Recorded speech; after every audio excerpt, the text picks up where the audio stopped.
Creative weapons of the medieval era. The medieval era was not just an age of knights, castles, and shining swords. It was an age of relentless creativity driven by fear, survival, power, and imagination. When people think of medieval weapons, they usually picture the classic longsword or the heavy battle axe. But beneath that familiar image lies a far stranger and more inventive reality.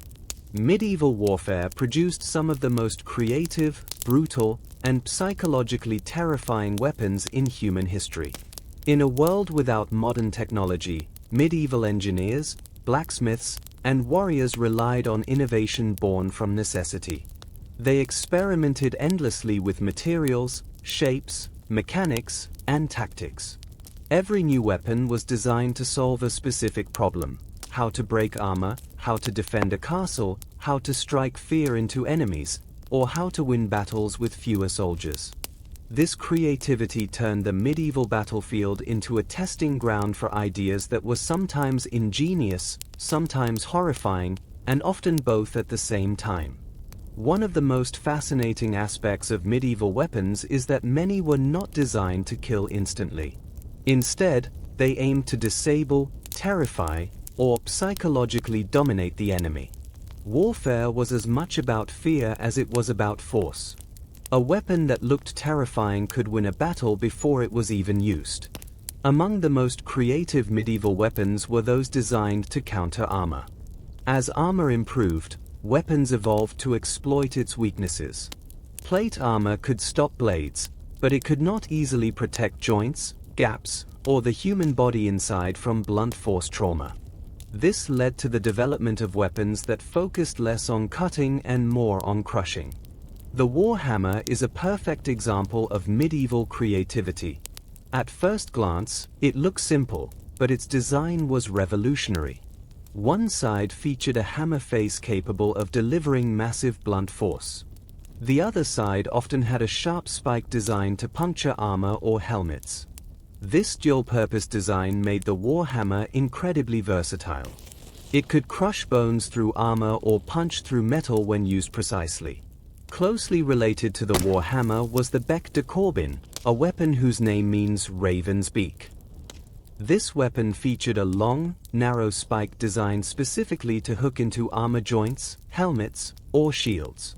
Rather than slicing, it focused on leverage and penetration. The creativity here lay in understanding anatomy and armor construction, turning small vulnerabilities into fatal weaknesses. Another weapon that showcased medieval ingenuity was the flail. Unlike rigid weapons, the flail used a flexible chain or rope connecting a striking head to a handle. This design allowed it to bypass shields by wrapping around them. Even experienced soldiers found flails difficult to defend against because their movement was unpredictable. The psychological impact of facing a weapon that could strike from unexpected angles was immense. Some flails were small and handheld, while others were massive, designed for use on horseback. Spiked heads added to their lethality, but also to their intimidation factor. The sound of a flail swinging through the air was often enough to unsettle opponents before contact was made. Medieval creativity was not limited to handheld weapons. Siege warfare produced some of the most imaginative and terrifying machines ever built. Castles were designed to be nearly impregnable, which forced attackers to think bigger, stronger, and smarter. The trebuchet stands as one of the greatest engineering achievements of the medieval world. Unlike simpler catapults, the trebuchet used a counterweight system that allowed it to hurl massive projectiles with incredible accuracy and force. Stones weighing hundreds of kilograms could be launched over castle walls, smashing towers and crushing defenders. But creativity did not stop at stones. Trebuchets were used to launch diseased animal carcasses, rotting corpses, and even severed heads into besieged cities. This was an early form of biological and psychological warfare. The goal was not just destruction, but terror and disease. Watching bodies fly over the walls was enough to break morale and force surrender. Another siege weapon born from creative thinking was the battering ram. While simple in concept, medieval engineers enhanced it with protective roofs, metal reinforcements, and wheeled platforms. Some rams were shaped like animal heads, especially rams or dragons, to amplify their psychological impact. The sound of a battering ram striking a gate echoed like a drumbeat of doom for those inside. Defensive weapons were just as creative as offensive ones. Castles were filled with traps designed to kill invaders without direct combat. Murder holes allowed defenders to pour boiling liquids, stones, or hot sand onto attackers below. Hot sand was especially cruel, as it could slip through armor gaps and cause unbearable pain. Boiling oil is often mentioned in legends, but it was rare due to cost. More commonly, boiling water, lime, or tar was used. These substances could blind, burn, or suffocate attackers. The creativity lay in using everyday materials as weapons. Crossbows represent another leap in medieval weapon innovation. Unlike traditional bows, crossbows required less training and could be used effectively by common soldiers. Their mechanical design allowed them to store more energy, making them powerful enough to penetrate armor at close range. This threatened the dominance of the knightly class, which relied heavily on armor and expensive training. Some crossbows were equipped with windlasses or crank systems, showcasing mechanical creativity. Others fired specialized bolts designed to penetrate armor or cause severe internal damage. The fear of crossbows was so great that they were condemned by the church at various times, yet their effectiveness ensured their continued use. Unusual weapons also emerged from cultural and regional creativity. The holy water sprinkler, for example, was essentially a spiked mace with a hollow or solid head covered in spikes. Its design maximized surface damage and made it devastating against lightly armored opponents. Despite its ironic name, it was one of the most brutal weapons on the battlefield.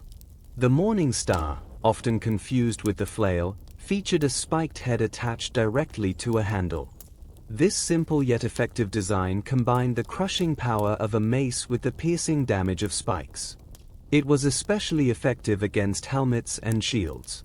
Polearms were another category where medieval creativity flourished. Weapons like the halberd combined multiple tools into one. A halberd could chop like an axe, stab like a spear, and hook enemies off horses. This multifunctional design made it invaluable to infantry-facing cavalry.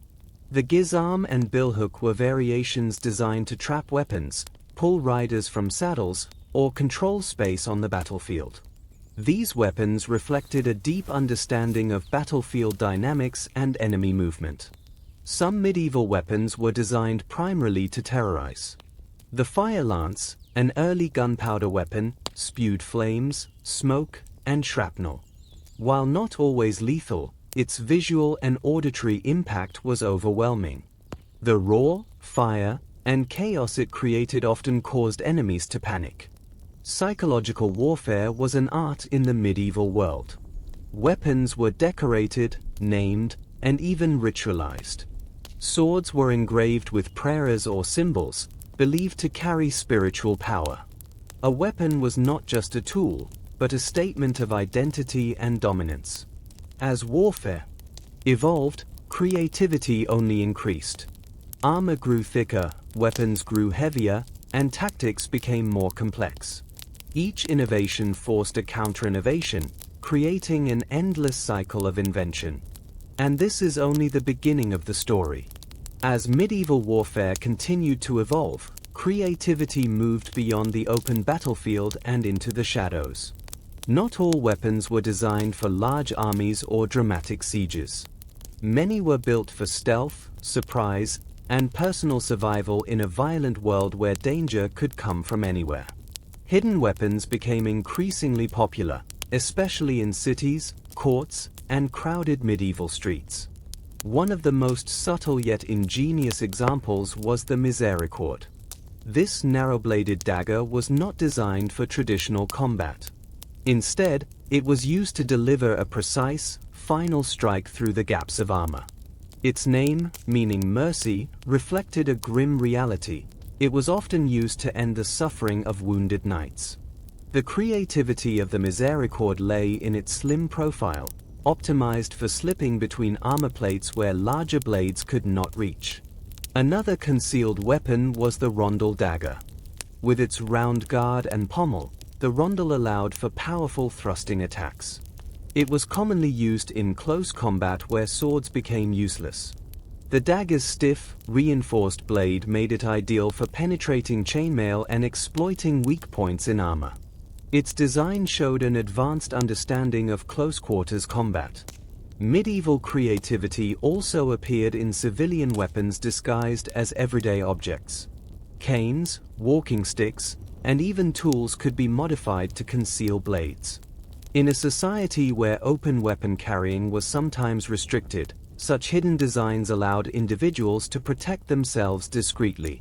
Poison played a controversial role in medieval warfare and assassination. While often associated with dishonor, it was undeniably effective. Some weapons were specifically designed to deliver poison, such as hollow-tipped arrows or daggers with grooves that could hold toxic substances. The creativity here was not in the poison itself, but in the delivery systems that ensured even a small wound could be fatal. Throwing weapons also saw creative variations. Throwing knives and darts were compact, easily concealed, and deadly at short range. The medieval throwing axe, such as the Francisca, was designed with a curved head that caused it to spin unpredictably through the air. This made it difficult to block and psychologically unsettling for enemies watching it approach. The sling, often overlooked, was one of the most creative weapons of the medieval period. Simple in appearance, it could launch stones or lead bullets with astonishing speed and accuracy. Some sling bullets were inscribed with symbols or messages, turning them into psychological weapons. A small, cheap tool could rival far more expensive weapons in skilled hands. Early mechanical weapons represented a major leap in medieval innovation. The repeating crossbow, though more common in earlier periods, continued to influence medieval design thinking. It allowed for rapid firing, sacrificing some power for speed. This trade-off reflected strategic creativity rather than brute force. Gunpowder began to reshape medieval warfare in dramatic ways. Early firearms were crude, unreliable, and dangerous to use, but they represented a revolutionary shift. Hand cannons were essentially metal tubes mounted on wooden shafts. They lacked accuracy but delivered devastating force at close range. The sound and smoke alone were enough to frighten both enemies and horses. Some early gunpowder weapons combined fire, noise, and shrapnel. These devices blurred the line between weapon and spectacle. Their primary purpose was often to shock and confuse rather than to kill efficiently.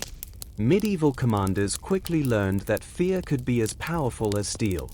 Naval warfare introduced its own creative weapons. Ships were equipped with grappling hooks to pull enemy vessels close, allowing boarding parties to fight hand-to-hand.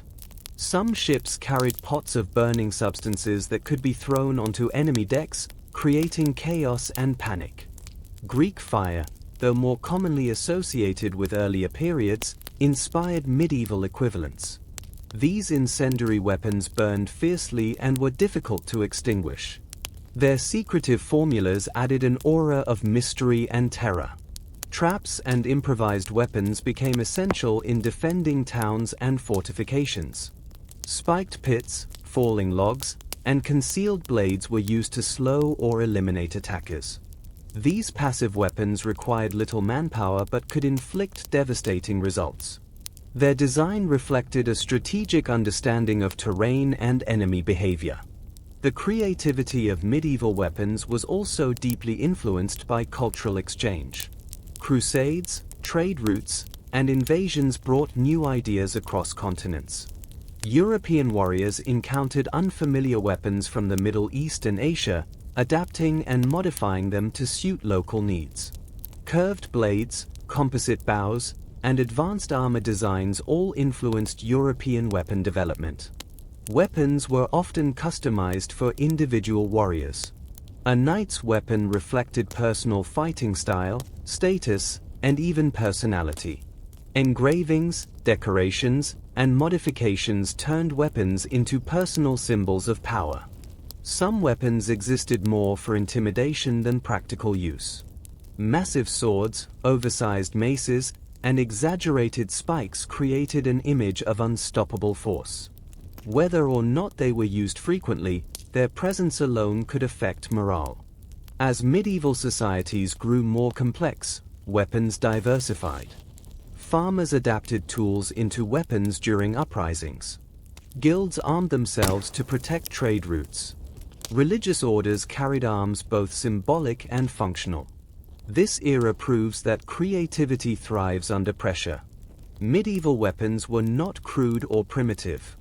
They were the result of careful observation, experimentation, and innovation shaped by centuries of conflict. And still, the medieval world had more to reveal. As medieval warfare intensified, weapon designers began experimenting beyond tradition. Some of the most creative medieval weapons were not standardized at all. They were born on battlefields, adapted mid-conflict, and refined through brutal trial and error. This experimental mindset produced weapons that blurred the line between practicality and psychological terror. One of the most inventive battlefield adaptations was the use of combined weapons. Warriors began merging tools to reduce the need for multiple arms. The poleaxe became a symbol of this creativity. It combined an axe blade, a hammerhead, and a spike, all mounted on a reinforced shaft. This design allowed a single weapon to chop, crush, and pierce depending on the situation. Against armored knights, the hammer and spike proved devastating. Against infantry, the axe blade dominated. The poleaxe was not just a weapon but a solution to evolving combat conditions. As armor improved, swords became less effective. The poleaxe responded directly to this challenge, demonstrating how medieval innovation was driven by necessity rather than aesthetics. Another experimental design was the man-catcher. This strange-looking weapon featured a forked head with inward-facing spikes. Rather than killing, it was designed to restrain opponents, especially valuable enemies such as knights or nobles. Capturing an enemy alive could lead to ransom, making this weapon economically valuable. The creativity of the man-catcher lay in its non-lethal purpose within a deadly environment. Chain weapons also evolved beyond simple flails. Some warriors used weighted chains with hooks or spikes, allowing them to entangle weapons, limbs, or shields. These weapons required skill but could completely neutralize an opponent. The unpredictability of chain weapons added an element of chaos to the battlefield. Psychological intimidation played an increasing role in weapon design. Helmets were adorned with horns, animal shapes, or grotesque features. While not weapons themselves, these designs worked in tandem with weapons to amplify fear. Facing an armored figure wielding a massive polearm and wearing a monstrous helmet could shatter morale before combat even began. Sound became a weapon as well. Some medieval weapons were designed to whistle, clatter, or roar during use. The noise of heavy armor, swinging chains, and impact created a terrifying sensory experience. Battlefields were loud, confusing, and overwhelming, and weapon designers understood the power of sensory overload. Unconventional projectile weapons also emerged. The medieval hand grenade, often made from clay or glass, was filled with explosive or incendiary material. These early grenades were thrown by hand and used primarily in sieges or naval combat. Though unreliable, their sudden explosions caused panic and confusion among tightly packed enemies. Fire-based weapons continued to evolve. Flaming arrows were not always effective as fire starters, but they were terrifying psychological tools. Seeing fire rain from the sky could break formations and disrupt discipline. Fire symbolized chaos, destruction, and inevitability. Another creative adaptation was the use of modified farming tools. The war scythe, adapted from agricultural scythes, became a fearsome weapon when mounted vertically. Its long reach and curved blade made it effective against cavalry and infantry alike. This transformation showed how everyday tools could be reimagined for war. Similarly, the military fork, derived from pitchforks, allowed infantry to counter mounted opponents. Its long prongs could trap weapons or riders, demonstrating tactical creativity among common soldiers. Armor-piercing weapons became increasingly specialized. The estoc, a stiff, narrow sword, was designed exclusively for thrusting. It lacked cutting edges entirely, focusing all force into penetrating armor gaps. This radical departure from traditional sword design highlighted medieval willingness to abandon tradition for effectiveness. Some weapons prioritized endurance over speed. Heavy maces and mauls were designed to exhaust opponents. Each blow transferred enormous force, even if armor prevented penetration. Over time, repeated impacts could render an enemy helpless.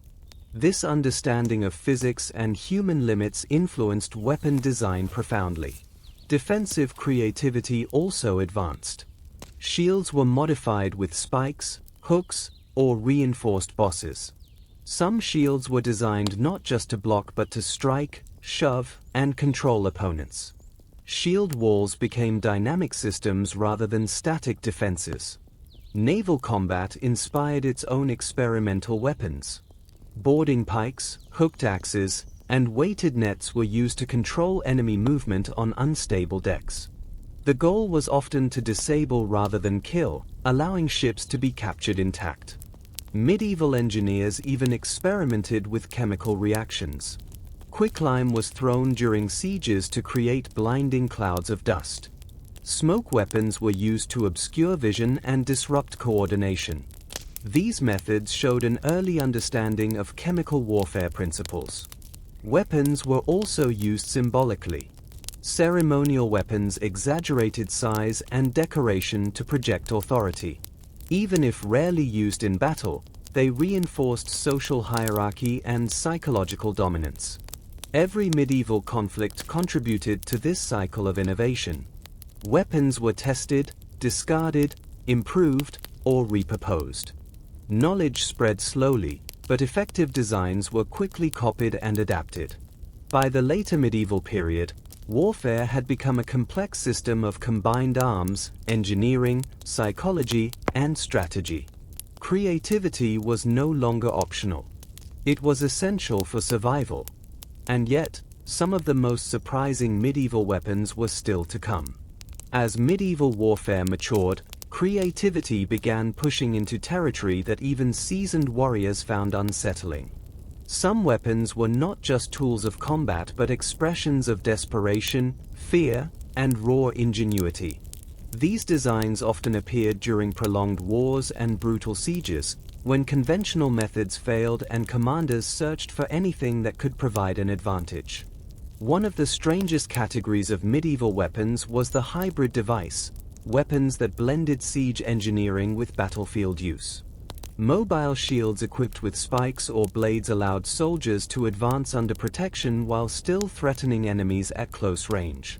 These structures transformed defense into offense, allowing infantry to push forward through hostile terrain. Another unusual invention was the siege tower equipped with offensive mechanisms.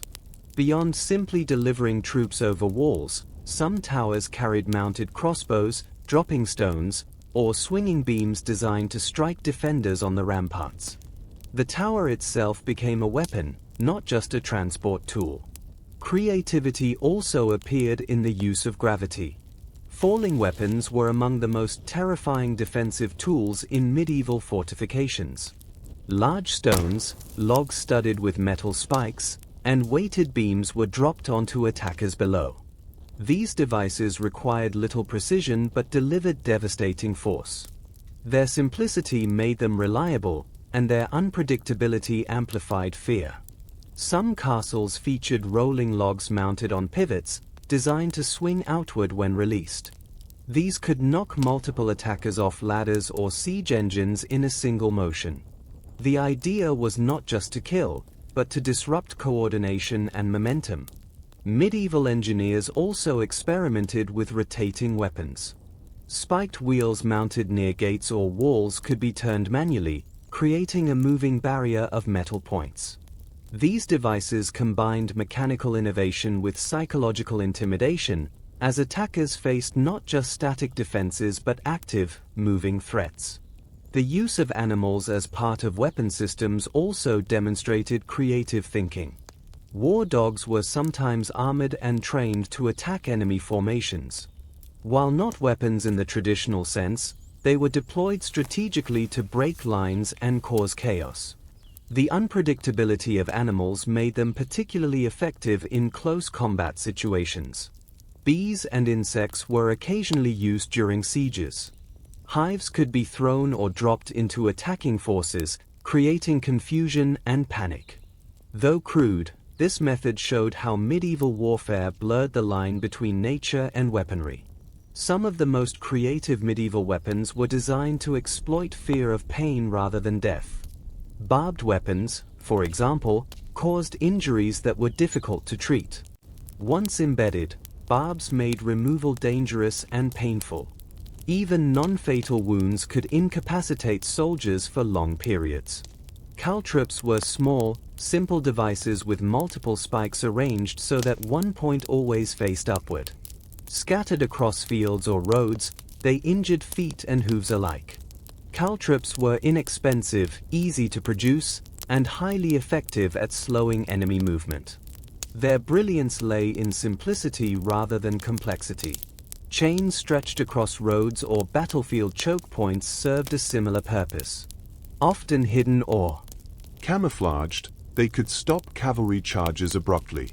The sudden halt of momentum caused confusion and fear, turning speed into vulnerability. Weapons of fear extended beyond physical harm. Banners, colors, and symbols played a role in psychological warfare. Certain weapons were deliberately oversized or grotesquely shaped to reinforce a reputation for brutality. A warrior known for wielding a distinctive weapon could inspire terror simply by being recognized. The medieval obsession with relics and religion also influenced weapon creativity. Some weapons were believed to possess divine power. Blades were blessed, relics embedded into hilts, and inscriptions carved into steel. These weapons strengthened morale and reinforced the belief that victory was ordained. As metallurgy improved, weapon shapes became more daring. Thin spikes, reinforced tips, and hardened edges allowed designers to experiment with unconventional profiles. This led to weapons that looked fragile but delivered devastating force. Some experimental weapons failed spectacularly. Overly complex mechanisms broke easily or proved too difficult to use under pressure. Yet even failures contributed to innovation. Each attempt refined understanding of balance, durability, and combat practicality. Medieval creativity was also influenced by scarcity. When resources were limited, weapons were repurposed, repaired, and modified repeatedly. Broken swords became daggers. Damaged armor became reinforcements for shields. Nothing was wasted in a world where survival depended on adaptability. Naval warfare continued to inspire unusual designs. Ships were fitted with extended spikes along their sides to prevent boarding. Crushing beams were suspended to swing down onto enemy decks. Even simple hooks attached to poles could become deadly tools in close quarters. One of the most unsettling medieval weapons was fire, used as an area denial tool. Burning barriers, flaming pitch, and incendiary traps transformed terrain into a weapon. Fire controlled movement, dictated tactics, and forced enemies into vulnerable positions. By this stage of the medieval era, warfare had become a science as much as an art. Creativity was no longer random experimentation. It was systematic problem-solving driven by experience and observation. Yet despite all this innovation, some of the most fascinating weapons were not designed by professional soldiers at all. Not all medieval weapon innovation came from knights, nobles, or professional armies. Some of the most creative and unexpected weapons emerged from ordinary people responding to extraordinary danger. Peasants, townsfolk, and rebels often lacked access to expensive armor or forged weapons, forcing them to adapt what they had. Out of necessity, everyday tools were transformed into instruments of war. These weapons of rebellion reflected a different kind of creativity. They were practical, familiar, and often brutally effective in close combat. When uprisings occurred, farmers reached for what they knew best. Tools designed for harvesting, cutting, and lifting became weapons almost overnight. The flanged mace and club-like weapons were easy to construct and devastating against armored opponents. A heavy wooden shaft reinforced with metal bands could deliver crushing blows capable of breaking bones through armor. These weapons did not require precise technique, making them ideal for untrained fighters. The medieval spear became one of the most important weapons for common soldiers. Simple to make and easy to use, it offered reach and defensive power. Variations of the spear included hooks or crossbars, allowing fighters to control enemy movement. This adaptability made the spear one of the most creative and enduring weapons of the medieval era. Urban environments inspired their own weapon designs. In narrow streets and crowded marketplaces, long swords were impractical. Short blades, clubs, and polearms dominated city combat. Weapons needed to be compact, durable, and effective at close range. The cudgel, often overlooked, was a favorite among townspeople. A reinforced stick could be concealed easily and used effectively without training. Some cudgels were weighted or studded with metal, increasing their impact while maintaining simplicity.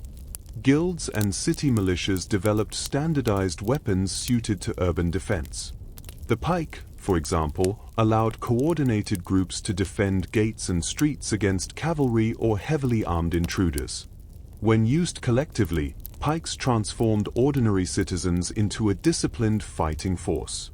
Chains and weighted ropes became common tools in riots and street battles. They could entangle weapons or limbs, neutralizing opponents without requiring lethal force. The creativity here lay in using flexible tools to counter rigid weapons. Improvised shields also appeared in rebellions. Wooden doors, barrels, and metal scraps were reshaped into protective barriers. These makeshift defenses demonstrated how quickly people adapted under threat. Religious movements and peasant armies often infused weapons with symbolic meaning. Simple tools were decorated with religious symbols, banners, or slogans. These additions strengthened unity and morale, turning weapons into shared identities rather than individual possessions. In some uprisings, farming scythes were modified into war scythes. Mounted vertically, they allowed fighters to strike forward rather than sideways.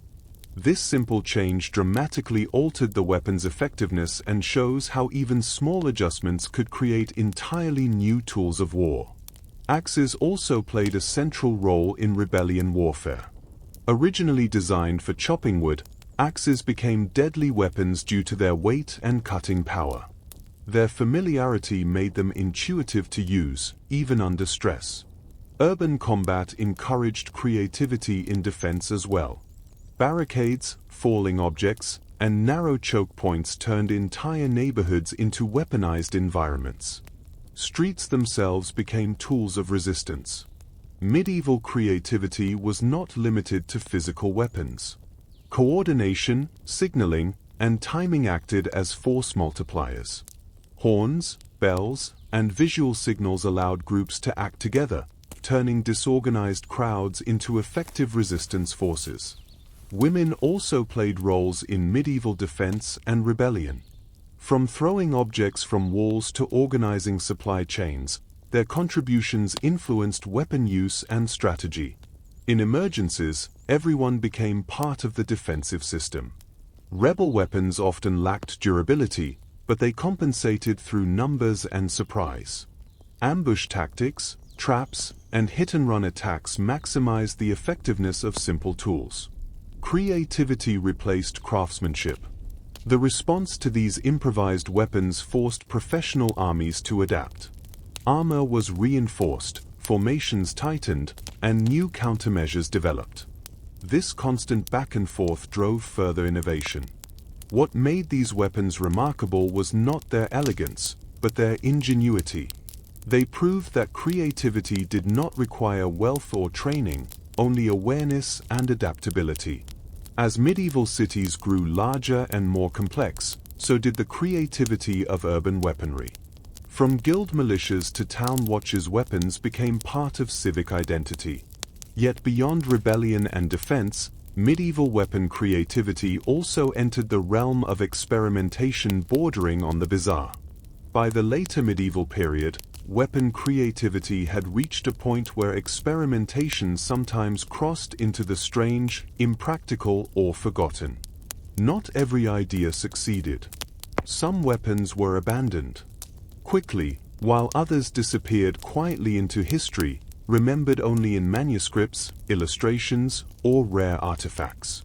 Yet even failed weapons reveal how imaginative medieval minds truly were. One category of forgotten weapons includes overly complex mechanical devices. Engineers attempted to design weapons with moving parts, springs, and rotating components that promised great power but proved unreliable in real combat. Dirt, moisture, and rough handling often caused these weapons to fail at critical moments. Simplicity, it turned out, was often superior to ingenuity. Some polearms featured excessive hooks, spikes, and blades pointing in every direction. While intimidating in appearance, they were difficult to control and dangerous even to their users. These designs reflected an assumption that more spikes meant more effectiveness, an idea that reality quickly disproved. Another experimental concept involved combining ranged and melee weapons into a single tool. Some polearms incorporated small firearms or launching mechanisms. In theory, this allowed a soldier to strike at both long and short range. In practice, these weapons were heavy, slow, and unreliable. Still, they represented an early attempt at multi-role weapon systems. Shield-mounted weapons also appeared briefly. Shields fitted with blades, spikes, or even firing mechanisms promised aggressive defense. While effective in limited situations, they required specialized training and often compromised the shield's primary purpose, protection. Medieval inventors also experimented with flexible armor-piercing weapons that could snake around defenses. Whip-like weapons fitted with spikes or blades were designed to bypass shields and armor gaps. These weapons demanded exceptional skill and control, limiting their adoption.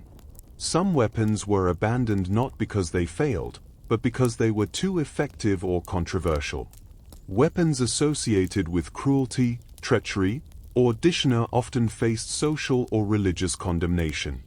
Poison delivery devices and hidden blades sometimes fell into this category. The church played a role in shaping weapon development. Certain weapons were criticized or restricted, influencing which designs spread and which disappeared. However, effectiveness often overruled moral objections during times of war. Unusual materials were also tested.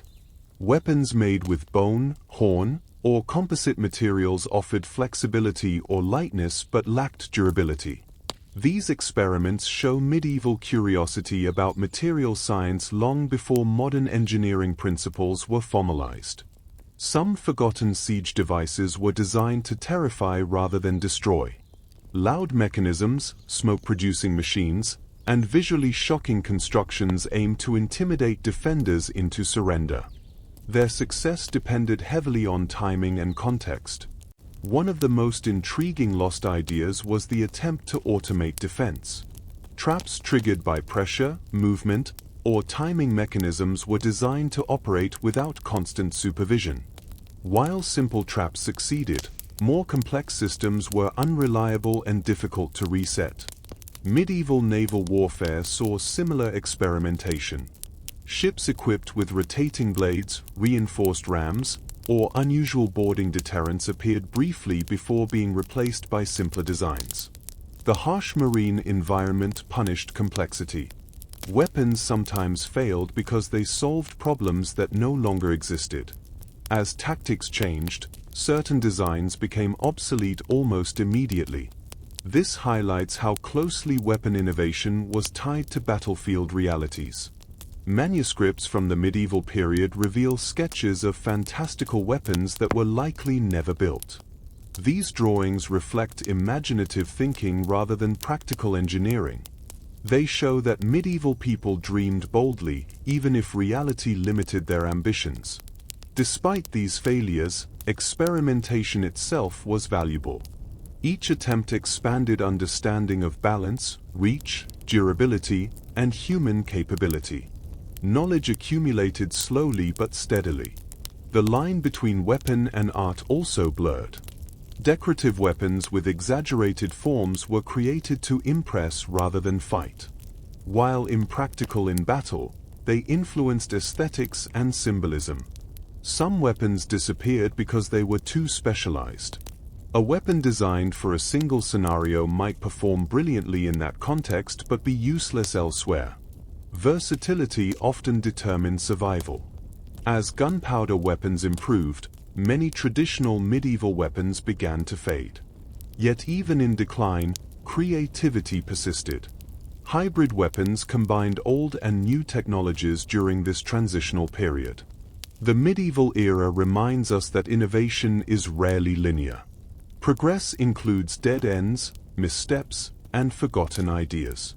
These failures are as important as successes in understanding the evolution of warfare. As we move toward the end of the medieval world, weapon creativity reaches its final transformation. As the medieval era drew closer to its end, the nature of creativity in weapon design began to change. Innovation no longer focused solely on steel, wood, and muscle. A new force was reshaping warfare, one that challenged centuries of tradition and forced medieval weapon makers to rethink everything they knew. That force was gunpowder. The introduction of gunpowder did not immediately erase medieval weapons. Instead, it created a long transitional period where old and new technologies coexisted. This overlap produced some of the most creative hybrid weapons in history. Designers attempted to merge the reliability of traditional arms with the shocking power of early firearms. Early gunpowder weapons were crude and unpredictable, but their psychological impact was undeniable. The noise, smoke, and flame altered the battlefield experience. Medieval warriors who had trained their entire lives to face blades and arrows now confronted weapons that struck with thunder and fire. To adapt, armorers thickened plates and reshaped helmets to deflect bullets. In response, weapon designers sought new ways to deliver force. Blunt weapons regained prominence. Maces, war hammers, and heavy polearms became more relevant than ever, as they could injure even heavily armored soldiers through sheer impact. Creativity during this period focused on versatility. Weapons needed to function effectively even as tactics changed rapidly. Polearms grew longer and more specialized, designed to keep enemies at a distance while gunpowder weapons reloaded. Infantry formations combined pikes with early firearms, blending medieval discipline with emerging firepower. Some hybrid weapons mounted small firearms onto traditional melee weapons. Spears, axes, and polearms occasionally incorporated firing mechanisms. While these designs were rarely practical, they symbolized a mindset unwilling to abandon medieval traditions entirely. Crossbows did not disappear immediately. Instead, they evolved. Some were reinforced with steel components, increasing their power. Others were modified to fire heavier bolts capable of piercing early armor designs. These changes reflected a determination to preserve proven weapons in a changing world. Siege warfare underwent dramatic transformation. Cannons gradually replaced trebuchets, but for many years, both existed side by side. Medieval engineers continued to refine stone-throwing machines even as gunpowder artillery improved. This overlap illustrates how deeply rooted medieval engineering traditions were. Defensive architecture also adapted. Castle walls were thickened, angled, and lowered to withstand cannon fire. In response, attackers developed new siege tactics, combining artillery with traditional assault methods. Creativity became a constant arms race between offense and defense. One of the most significant shifts during this transition was the decline of the heavily armored knight. As firearms improved, expensive armor offered diminishing returns. This forced a re-evaluation of battlefield roles and weapon priorities. Weapons designed for elite individuals gradually gave way to those optimized for mass troops. Despite this shift, medieval creativity persisted in craftsmanship. Weapons remained highly personalized. Even early firearms were decorated, engraved, and treated as symbols of status. The medieval belief that a weapon reflected its owner did not disappear overnight. Naval warfare accelerated the transition. Cannons mounted on ships changed sea battles fundamentally. Yet boarding weapons, axes, and pikes remained essential. Close combat at sea still relied heavily on medieval-style arms. Training methods evolved as well. Armies emphasized formation, coordination, and combined tactics. Weapons were designed not just for individual prowess but for collective effectiveness. This marked a departure from earlier ideals of single combat and personal heroism. Some medieval weapons survived because they adapted better than others. The spear, in various forms, remained relevant for centuries. Its simplicity, reach, and adaptability ensured its place even as technology advanced. Other weapons survived as symbols rather than tools. Ceremonial swords, maces, and polearms retained their importance in rituals, authority, and tradition. These objects preserved medieval identity even as warfare modernized. The transition period was not a clean break but a gradual transformation. Medieval creativity did not end abruptly. It evolved, influencing early modern weapon design in subtle but lasting ways. Many principles developed during the medieval era continued to shape military thinking. Understanding armor weaknesses, controlling space, leveraging fear, and maximizing efficiency remained core concepts long after swords left the battlefield. As gunpowder weapons became dominant, the age of medieval innovation slowly faded. But its legacy endured in the foundations it laid. The medieval era of weapon creativity leaves a legacy that extends far beyond the battlefield. It was an age defined by necessity, imagination, and adaptability. Every sword, polearm, mace, or hidden dagger tells a story of a society responding to constant danger, evolving technology, and the human desire to survive and dominate. What makes medieval weapons fascinating is not just their power, but the ingenuity behind their design. Medieval weapons were not static. They were living expressions of problem-solving, experimentation, and cultural influence.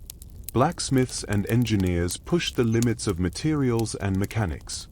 Soldiers adapted tools and improvisations to suit circumstances. Even peasants, civilians, and rebels contributed to innovation by transforming simple tools into effective weapons. Creativity was everywhere, from the front lines of castles to the narrow alleys of towns. The combination of functionality and psychology is particularly striking.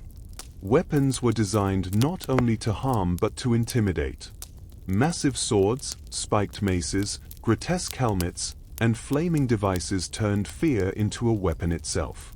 Medieval armies understood that victory often began long before the first blow, and their innovations reflected a sophisticated understanding of human perception and morale. The interplay between offense and defense drove continuous improvement. As armor grew stronger, weapons adapted. As siege technology evolved, fortifications changed. This cycle of challenge and response fueled one of the most inventive periods in military history. Even failures, from overly complex mechanical devices to impractical hybrid weapons, contributed to this process, teaching invaluable lessons to designers and warriors alike. Another defining feature was versatility. Weapons were rarely single-purpose. Polearms combined chopping, stabbing, and hooking. Warhammers crushed and punctured. Crossbows evolved into multifunctional designs. Hybrid weapons and improvised arms highlighted the medieval commitment to adapting tools to any situation, a mindset mirrored in later military evolution. Medieval creativity also reflected the social and cultural environment. Status, symbolism, and ritual influenced design. Weapons carried inscriptions, emblems, and decorations. Some weapons were designed to preserve honor, intimidate opponents, or convey authority. In this sense, medieval weapons were as much cultural artifacts as practical instruments of war. The transition to gunpowder weapons did not erase medieval ingenuity. Instead, it transformed it. Principles developed over centuries, precision, adaptability, psychology, and experimentation, continued to shape the design of early firearms, artillery, and tactics. The lessons learned from the medieval battlefield informed centuries of military thinking, bridging the gap between the medieval and modern eras. Even today, the study of medieval weapons inspires engineers, historians, designers, and enthusiasts. Understanding how people overcame material limitations, solved tactical problems, and applied creativity under pressure offers insight into innovation itself. Medieval weapons remind us that human imagination thrives under constraint, that necessity and danger often produce the most extraordinary solutions. In the end, the medieval era was not just a time of swords and castles, it was a time of relentless invention. Each weapon, from the simplest dagger to the most complex siege engine, represents a story of human ingenuity, adaptation, and resilience. These tools shaped history, reflected culture, and transformed warfare. They were expressions of survival, dominance, and the boundless creativity of the human mind. The creative weapons of the medieval era are more than historical artifacts.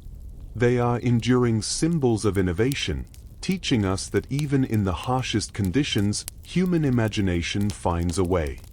They remind us that ingenuity is timeless, and that the challenges of the past can inspire solutions for the future. Even after centuries of evolution, medieval weapons continued to surprise historians with their variety and ingenuity. Beyond the well-known swords, maces, and polearms, there existed an entire ecosystem of specialized, regionally unique, and sometimes experimental tools designed for specific challenges. For example, the horse-cutter sword, used in some European regions, was specifically designed to disable mounted knights by targeting the horse. Its curved, heavy blade could sweep low to strike legs and hooves, demonstrating a creative approach to neutralizing mobility rather than engaging the rider directly. Similarly, spiked gauntlets allowed warriors to punch, hook, or rip through armor, blending offense and defense in a single, compact design. Medieval creativity also extended into team-based weapon systems. Infantry formations often relied on coordinated weapon use rather than individual skill alone. Pike and halberd combinations created dynamic defensive walls capable of countering cavalry while maintaining offensive pressure. Such systems required precise timing and training, showing that creativity wasn't always in the object itself, it was in how it was used. In some parts of Europe, anti-cavalry devices became highly inventive. Stakes, caltrops, and spiked barriers were deployed in fields or moats to channel enemy movement. These passive yet lethal creations reveal a sophisticated understanding of terrain and psychology. Attackers were forced to slow down, break formation, or suffer devastating consequences, all without a single hand-to-hand strike. Medieval engineers also explored experimental projectile weapons beyond the familiar trebuchet or catapult. Some accounts describe stone-throwing machines with spring mechanisms, intended to hurl projectiles faster and farther than gravity alone allowed. Others employed weighted ropes or chained rocks, designed to smash doors, gates, or enemy shields. These hybrid devices blended physics, mechanics, and battlefield observation in a way that seems modern even by today's standards. Another fascinating category is weapons of misdirection or confusion. Smoke bombs, bells, and whistling arrows were occasionally deployed to disrupt enemy formations or masked troop movements. Even simple innovations, like using brightly painted or reflective objects to dazzle opponents, highlight a medieval understanding of psychological warfare. Victory often depended not only on force but on manipulating perception. Some weapons bordered on the macabre. Historical records mention spiked balls, metal-tipped nets, and hooks designed to tear armor or drag opponents. These creations were as much about instilling fear as causing damage, showing that medieval designers understood the value of terror as a weapon. The battlefield was a theater of both skill and spectacle, where appearances could decide outcomes as much as steel. The diversity of medieval weapons also reflects regional differences. In Asia, composite bows with high draw weight allowed mounted archers to dominate plains warfare. In Europe, heavy axes and maces evolved in response to plate armor. Cross-cultural exchanges through trade, crusades, and migration introduced new ideas, forcing local inventors to innovate further. The medieval world was interconnected in ways that encouraged experimentation and adaptation. Even mundane objects could become deadly. Farming tools, household implements, and simple construction materials were frequently adapted into weapons during uprisings or emergencies. This adaptability demonstrates a core principle of medieval creativity. It was driven less by aesthetics and more by necessity. Function determined form, but ingenuity allowed ordinary objects to achieve extraordinary results. Finally, the legacy of medieval weapon innovation is not just in historical artifacts. Many principles, versatility, psychological impact, adaptability, and hybridization, continue to influence modern military design. The idea of combining functions into a single tool, using terrain creatively, or weaponizing fear are concepts that remain relevant in both strategy and engineering today.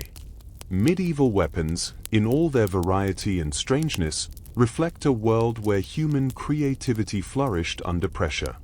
They remind us that innovation often emerges not from abundance, but from constraint. They also prove that imagination, combined with observation and practical knowledge, can produce solutions that are effective, terrifying, and enduring. Medieval ingenuity sometimes ventured into the extreme, producing weapons that were unusual, experimental, or almost fantastical. These were not the everyday swords, axes, or crossbows, but creations that challenged conventional thinking and tested the limits of what could be used in combat. They highlight the imagination of medieval engineers and the unpredictable creativity that arose under the pressures of war.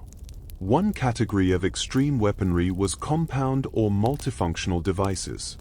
These were designed to serve multiple purposes simultaneously. For example, some polearms combined spikes, hooks, hammers, and blades into a single weapon capable of chopping, piercing, and hooking. While difficult to master, these designs allowed a single soldier to adapt instantly to multiple combat scenarios. They were effectively multi-tools for killing, reflecting a deep understanding of battlefield versatility. Medieval siege engineers also explored mechanical and kinetic experiments. Some accounts describe rotating platforms armed with swinging beams, spiked wheels, or counterweighted hammers. These devices were meant to amplify human effort, striking multiple attackers at once or disrupting siege formations. Many were abandoned due to complexity, yet the underlying principle, using motion, leverage, and timing to maximize impact, was groundbreaking. Another fascinating category involved weapons designed to incapacitate rather than kill. While lethal weapons dominated, medieval designers understood the value of capture. Devices like the man-catcher or weighted nets allowed combatants to trap opponents without lethal force. Such inventions were not just practical, they were economically motivated, as capturing nobles could yield ransom, a concept unique to medieval warfare. Psychological warfare drove some of the most creative extremes. Weapons were designed to horrify as much as to harm. Flaming arrows, whistling projectiles, spiked balls, and grotesque armor created a battlefield spectacle that unsettled opponents before engagement. The idea was simple: the more fear a weapon induced, the easier it was to dominate the enemy psychologically. Some extreme inventions incorporated environmental interaction. Caltrips, stakes, and hidden pits were positioned strategically to control movement, restrict cavalry, or channel forces into ambush zones. Even elements as basic as water, fire, or mud were weaponized. Defenders often poured boiling liquids, set fires, or manipulated terrain, combining simple physics with brutal ingenuity. Creativity also flourished in personalized and symbolic weapons. Some weapons were intentionally oversized, overly decorated, or engraved with prayers, symbols, or slogans. While not always practical in combat, they reinforced status, inspired troops, and intimidated enemies. These ceremonial or symbolic designs highlight how medieval weaponry served social and psychological functions as well as military ones. Cross-cultural exchange accelerated weapon innovation. The Crusades, trade routes, and migration brought new ideas from Asia, the Middle East, and Northern Europe. Curved blades, composite bows, and exotic armor inspired local adaptations, demonstrating that medieval creativity was not isolated, it was global. Even when technologies were imperfect, the process of adaptation reflected keen observation and problem-solving. Some medieval experiments pushed into near-conceptual or fantastical territory. Manuscripts and sketches depict weapons that combine spinning mechanisms, chains, springs, and mechanical propulsion. While most were never built, they represent an extreme curiosity about motion, force, and engineering, precursors to modern mechanical design principles. Urban combat inspired its own extreme weapons. Narrow streets, alleyways, and fortified gates demanded compact, adaptable tools. Weighted clubs, hooked poles, and improvised projectiles allowed defenders to control space effectively. Even mundane objects like barrels, logs, and farming implements became instruments of war when creatively applied. Naval combat similarly showcased innovation. Ships mounted with grappling hooks, swinging beams, or spike-laden barriers transformed decks into dynamic battlefields. Fire, smoke, and noise were intentionally used to disorient opponents, proving that creativity extended beyond mere material invention to tactical orchestration. Medieval weapons also reflected an understanding of physics and leverage. The warhammer, bec de Corbin, and spiked polearms all exploited human biomechanics to deliver maximum impact. Even small design choices, angle of the spike, length of the shaft, shape of the blade, showcase careful experimentation with force, speed, and human ergonomics.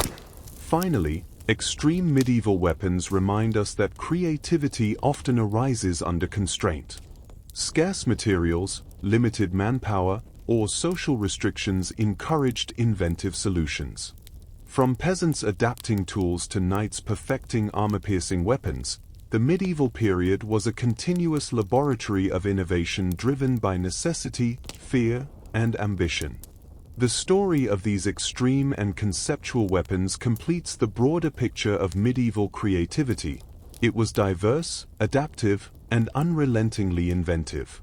What might seem bizarre or impractical today often had purpose in its historical context, whether to inspire terror, exploit armor weaknesses, or simply test the limits of human imagination. The story of medieval weapons does not end with the decline of castles or the rise of gunpowder.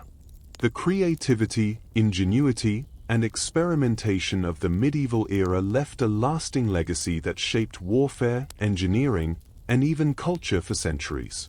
Many principles developed during this time continue to influence military thinking, design, and strategy today. One of the most important legacies is versatility and multifunctionality. Medieval weapons often combined functions, cutting, piercing, crushing, or hooking, into a single tool. The halberd, war hammer, and poleaxe exemplify this philosophy. This principle of combining multiple functions to maximize efficiency survives in modern weapons, from modular firearms to multi-purpose combat gear. Medieval engineers understood that a single, well-designed tool could outperform multiple specialized ones, especially when resources and training were limited. Psychological impact is another enduring principle. Medieval weapons were often designed to intimidate as much as to injure. Spiked maces, grotesque helmets, flaming projectiles, and massive swords created fear and uncertainty on the battlefield. Modern military design continues to use similar ideas. Intimidation, deception, and morale management remain crucial elements of combat strategy. The medieval focus on the psychological dimension of warfare shows that effectiveness is not solely measured by physical damage. Adaptability under constraint is perhaps the most universal lesson. Medieval weapon designers and warriors often worked with limited materials, labor, and technology. Improvised weapons, repurposed tools, and creative siege engines demonstrate that human ingenuity can overcome scarcity. This mindset is still applied today in engineering, tactical problem-solving, and even disaster response, proving that innovation often thrives under pressure. The principle of exploiting weaknesses also survives. Medieval weapons were frequently designed to exploit gaps in armor, weaknesses in fortifications, or vulnerabilities in enemy formations. War hammers, estocks, and bec de corbins were precise tools for overcoming defensive measures. Modern military engineering mirrors this principle through specialized weapons, armor-piercing munitions, and tactical strategies targeting enemy vulnerabilities. Medieval weapons also left a cultural and symbolic legacy. Swords, axes, and polearms became emblematic of status, honor, and identity. Ceremonial swords, knightly maces, and decorated weapons influenced art, literature, and ritual. Even today, many ceremonial and symbolic weapons trace their roots to medieval designs, showing that weapons can serve social and psychological functions as much as practical ones. The transition to gunpowder did not erase medieval creativity. Instead, it merged with new technology. Early firearms adopted principles developed in sword and polearm design: balance, ergonomics, and modularity. Siege tactics evolved from trebuchets and battering rams into cannon-based strategies. Even as the tools changed, the underlying lessons of medieval experimentation endured. Engineering and physics knowledge gained during the medieval period had broader applications as well. Understanding leverage, momentum, counterweights, and mechanical advantage shaped both weapon design and general engineering. The trebuchet, for example, remains a marvel of applied physics. Its principles are still studied in engineering courses and inspire modern mechanical designs. The enduring fascination with medieval weapons also reflects their human-centered design. Every weapon considered ergonomics, the interaction with the user, and the intended target. This focus on user experience predates modern concepts of human factors engineering and shows the medieval mind's capacity for observation, experimentation, and problem-solving. Finally, medieval weapons continue to influence popular culture and education.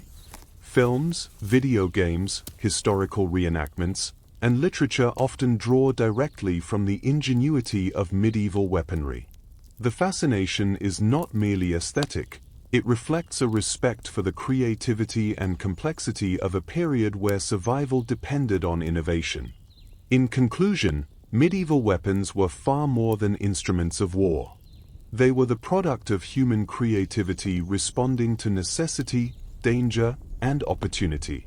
They combined engineering, psychology, experimentation, and artistry in ways that remain instructive today.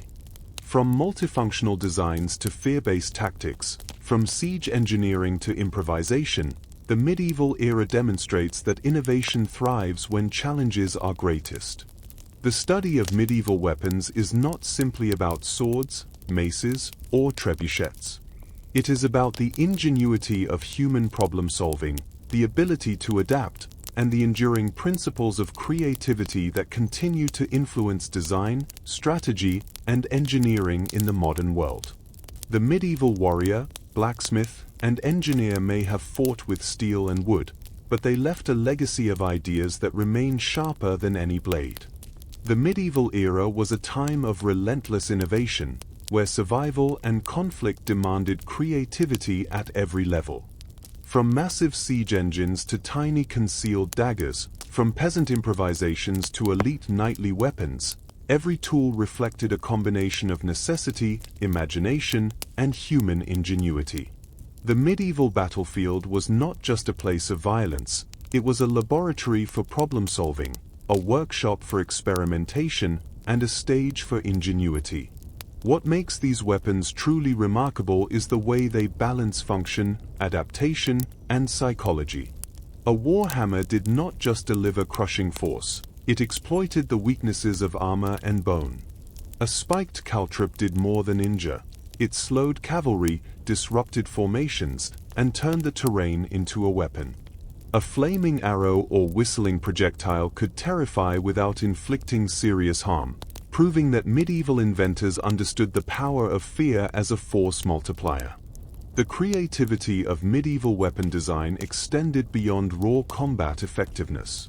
Social, cultural, and symbolic considerations shaped weapon construction. Engravings, religious symbols, and decorative flourishes transformed tools of war into objects of identity, status, and ritual. Even in battle, medieval weapons communicated authority, reputation, and presence, an invisible but critical dimension of warfare. Adaptation and improvisation were constant. Everyday objects became weapons, farming tools were repurposed for defense or rebellion. Peasants, artisans, and urban militias contributed to an evolving arsenal of creativity, proving that innovation was not limited to elite armies. Necessity forced imagination, and imagination in turn created solutions that were practical, devastating, or both. The transition to gunpowder did not eliminate medieval ingenuity, it transformed it. Principles developed over centuries, such as exploiting weaknesses, maximizing leverage, combining functions, and controlling psychological effects, informed early firearms, artillery, and tactics. Even as swords gave way to cannons, the lessons of medieval experimentation continued to shape warfare for generations. The legacy of these weapons extends beyond history textbooks. They inspire engineers, designers, military strategists, and storytellers. They teach enduring principles. Simplicity and adaptability can be as powerful as complexity. Fear and perception can be as influential as force. Necessity is the mother of invention. Studying medieval weapons allows us to understand not just the past of combat, but the timeless processes of human creativity and problem-solving. In the end, the medieval era of weapon innovation is a testament to the ingenuity of the human mind. Every spike, blade, hammer, and improvised tool tells a story of adaptation, experimentation, and creativity under pressure. These weapons were more than instruments of war, they were expressive warfare intelligence, observation, and human determination. Medieval weapons remind us that creativity often flourishes in adversity, that limitations can spark invention, and that even in the harshest conditions, human beings can conceive extraordinary solutions. They are enduring symbols of a period where imagination met necessity on the battlefield, leaving a legacy that continues to fascinate, educate, and inspire. The creative weapons of the medieval era were not just tools, they were lessons in ingenuity, problem-solving, and the relentless human drive to adapt and overcome. Their story is a story of human creativity itself, sharp, enduring, and timeless.